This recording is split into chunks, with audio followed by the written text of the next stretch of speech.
소멸시효가 완성될 당시에 천재지변 등 권리를 행사하는 것이 곤란한 객관적 사정이 있을 경우 시효의 완성을 일시적으로 연기시키는 제도를 소멸시효의 정지제도라 합니다. 이미 지나간 시효기간이 없어지는 중단과는 달리 소멸시효가 정지될 경우에는 진행된 시효기간을 유효하게 인정하고 정지사유가 없어진 때로부터 남은 기간이 경과하면 소멸시효가 완성되게 됩니다.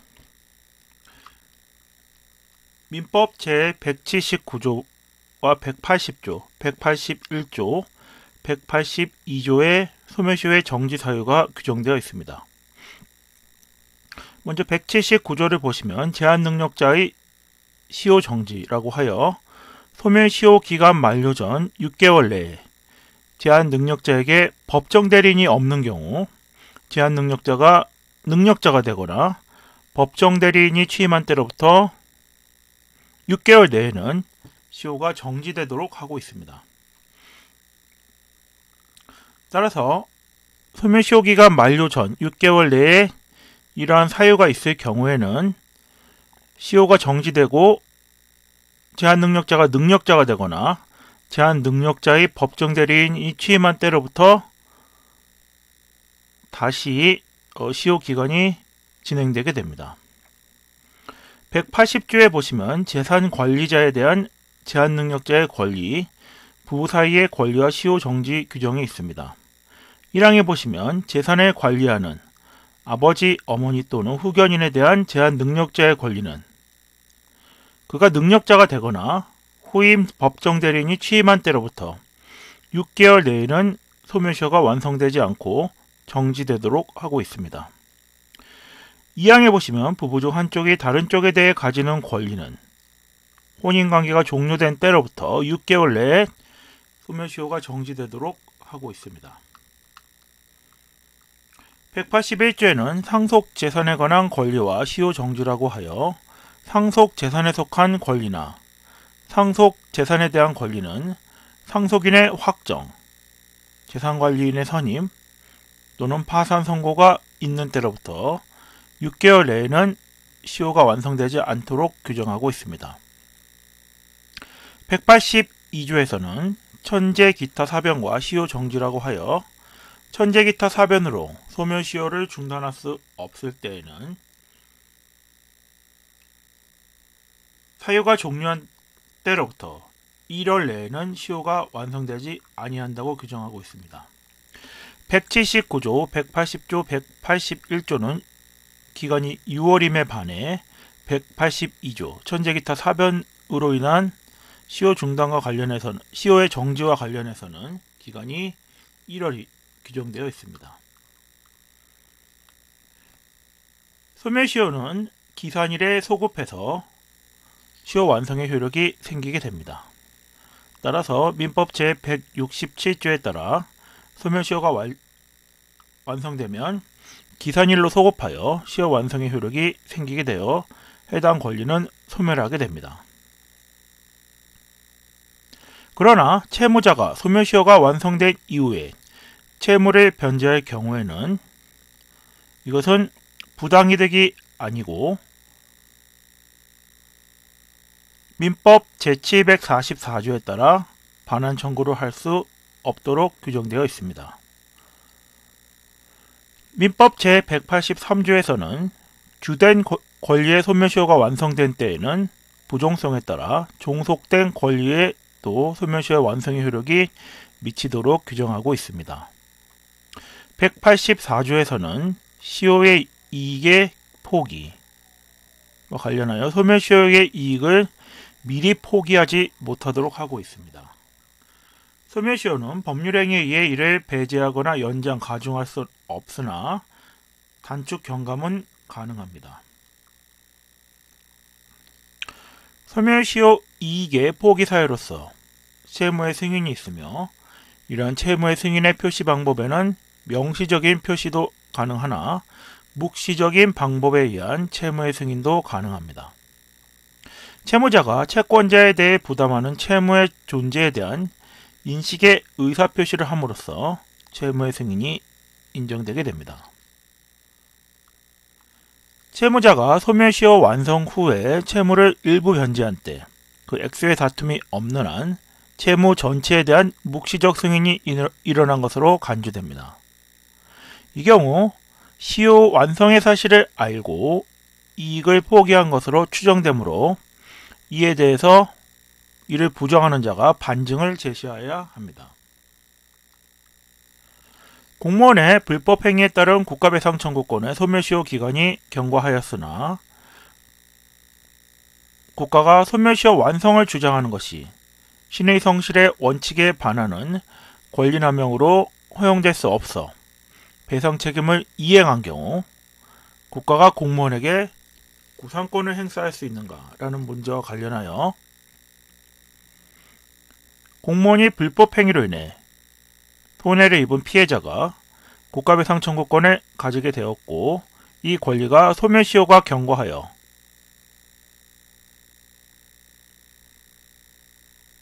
청구권의 소멸시효가 완성되었으나 국가가 소멸시효의 완성을 주장하는 것이 신의 측에 반하는 권리 남용에 해당하여 배상 책임을 국가가 피해자에게 이행한 경우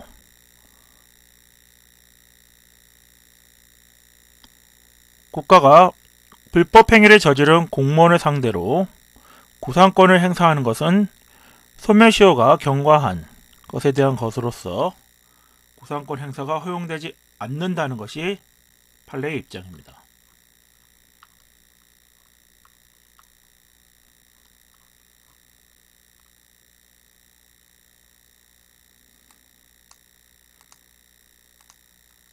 소멸시효 완성의 효과와 관련하여 우리 민법상 시효제도는 민법 총칙에 규정되어 있는 소멸시효 제도와 물권법 소유권편에 규정되어 있는 취득시효 제도의 두 가지 시효 제도가 있습니다. 취득시효에 관해서는 민법 제245조에서 소유권을 취득한다 라고 규정되어 있는 반면에 소멸시효에 관해서는 소멸시효가 완성한다고 규정되어 있습니다. 그러면 여기서 시효가 완성한다는 의미와 관련하여 학설의 대립이 있습니다. 첫째로 소멸시효의 완성으로 권리가 당연 소멸된다고 하는 절대적 소멸설과 소멸시효의 완성으로 권리가 당연 소멸되는 것이 아니라 시효의 이익을 받을 사람이 이를 주장할 수 있는 원용권이 생길 뿐이다 라고 하는 상대적 소멸설이 있습니다.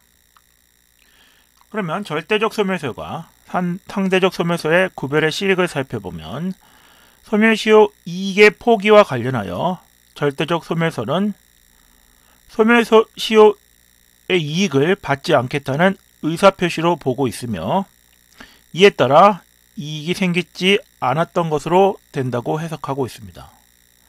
상대적 소멸설에서는 소멸시효 이익의 포기를 원용권의 포기라고 설명하고 소멸시효 이익의 포기에 의해 권리는 소멸하지 않는 것으로 확정된다고 보고 있습니다. 절대적 소멸설에 의하건 상대적 소멸설에 의하건 시효 이익의 포기가 상대방에 대한 일방적 의사표시라는 점에는 다툼이 없습니다.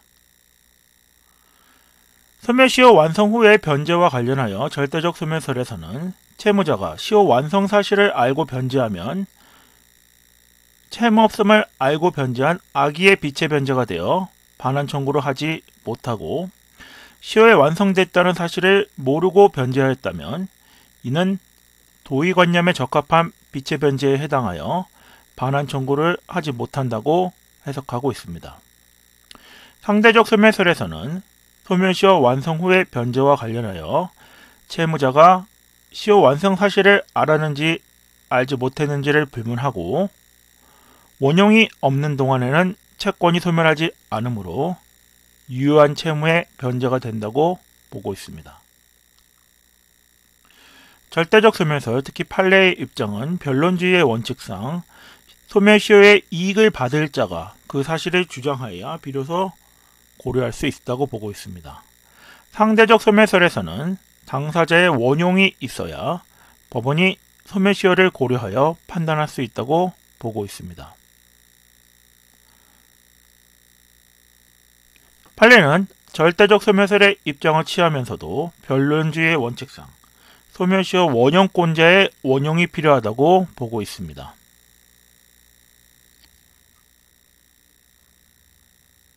소멸시효의 원용권자라 함은 소멸시효를 권리의 소멸에 의해 직접 이익을 받을 사람에 한정됩니다. 채권담보 목적으로 매매 예약 형식을 빌어 소유권 이전 등기 청구권 보존을 위한 가등기가 격려된 부동산을 양수하여 소유권 이전 등기를 마친 제3자는 가등기 담보권의 피담보 채권 소멸에 의해 직접 이익을 받을 자이므로 가등기 담보권에 의해 담보된 채권의 채무자가 아니라 하더라도 피담보 채권에 대한 소멸시효를 원용할 수 있다고 보고 있습니다. 직접 소익자의 소멸시효 원용권은 채무자의 소멸시효 원용권에 기초한 것이 아닌 독자적인 것으로서 채무자를 대위해서만 시효이익을 원용할 수 있는 것은 아니며 채무자가 가등기에 기한 본등기를 격려해서 시효이익을 포기한 것으로 볼 수 있다 하더라도 이는 상대적 효과만 있을 뿐이며 채무자 이해의 이해관계에 해당하는 담보부동산의 양수인은 독자적으로 소멸시효를 원용할 수 있다고 보고 있습니다. 판례가 소멸시효 원용권자로 인정한 사례로는 가등기 담보가 설정된 부동산의 제3취득자, 매매 예약에 기한 가등기가 격려된 부동산의 제3취득자, 유치권이 성립된 부동산의 매수인, 물상보증인, 사행위 취소소송의 상대방이 된 사행위의 수익자, 보증인, 공탁금 출구권에 있어서의 국가 등이 소멸시효 원용권자로 인정하고 있습니다. 그러나 채무자에 대한 1번 채권자나 채권자 대의소송에 있어서의 제3채무자는 소멸시효 원용권자로 인정하지 않고 있습니다.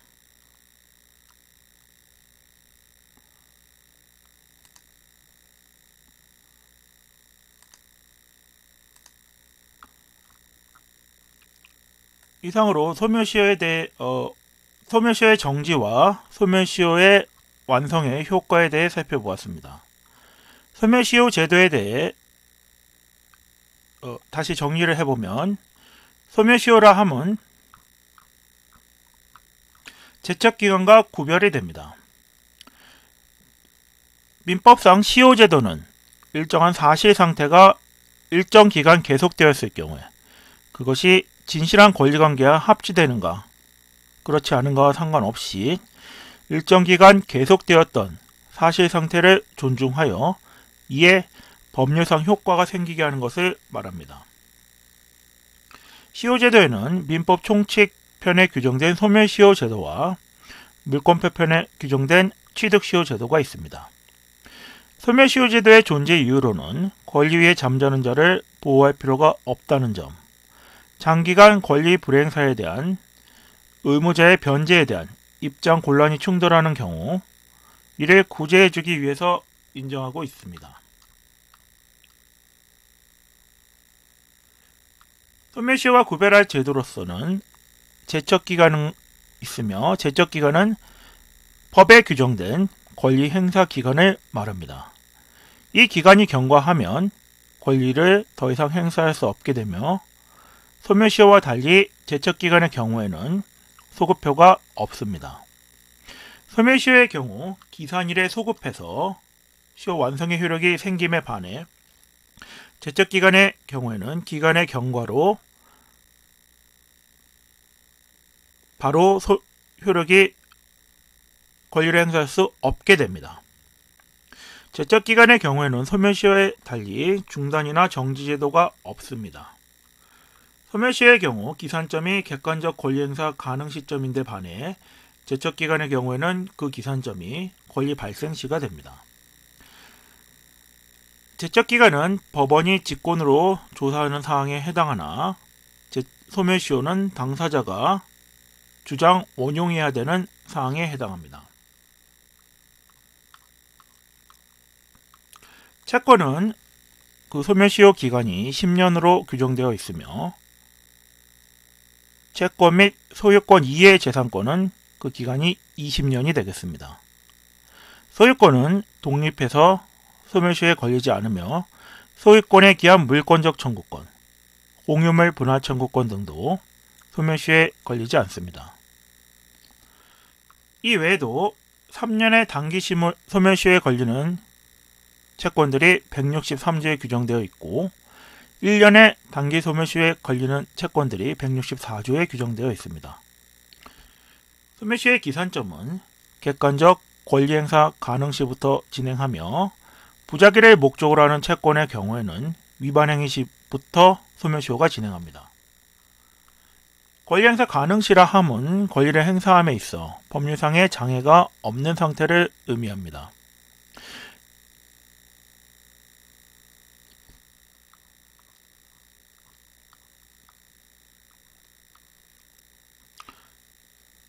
(3년이나) (1년) (5년) 등 단기 소멸시효가 적용되는 경우라 하더라도 이것이 판결에 의해 확정된 채권의 경우에는 그 소멸시효 기간은 10년이 됩니다. 상사채권의 경우에는 소멸시효 기간이 5년이 됩니다.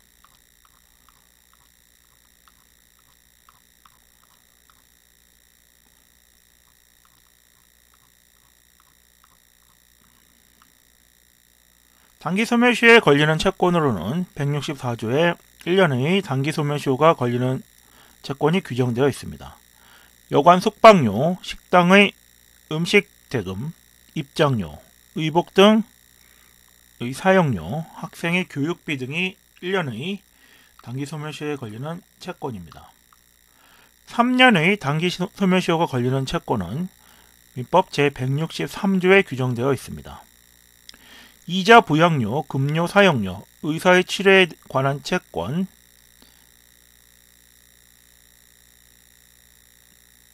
변호사, 변리사, 공증인, 회계사, 법무사의 직무에 관한 채권도 3년의 단기 소멸시효에 걸리는 채권에 해당합니다. 소멸시효의 장애 사유로는 중단제도와 정지제도가 있습니다. 소멸시효의 중단 사유로는 168조의 청구, 압류, 가압류, 가처분, 승인이 있습니다. 소멸시효의 중단이란 소멸시효 기간의 진행 중 권리자의 일정한 행위가 있는 경우 이미 경과한 시효기간이 소멸하고 처음부터 다시 소멸시효 기간이 진행하는 것을 소멸시효 중단이라 합니다. 중단 사유로서의 청구에는 재판상 청구, 최고,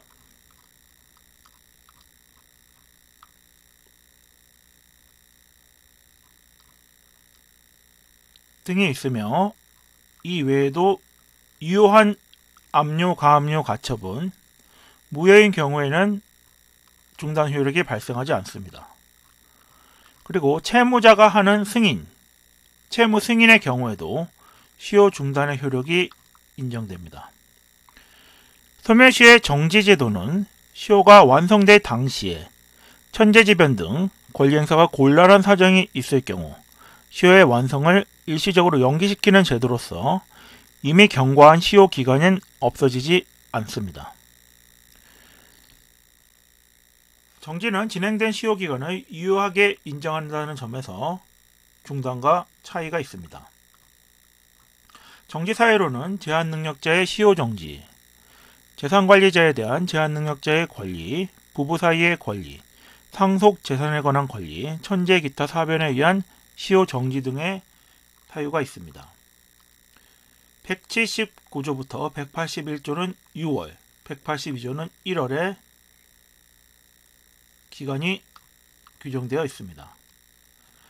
소멸시효 완성의 효과는 기산일에 소급해서 시효 완성의 효력이 생기며 주된 권리에 대한 소멸시효가 완성되면 부종성에 따라 종된 권리도 소멸시효 완성의 효력이 미치도록 규정하고 있습니다.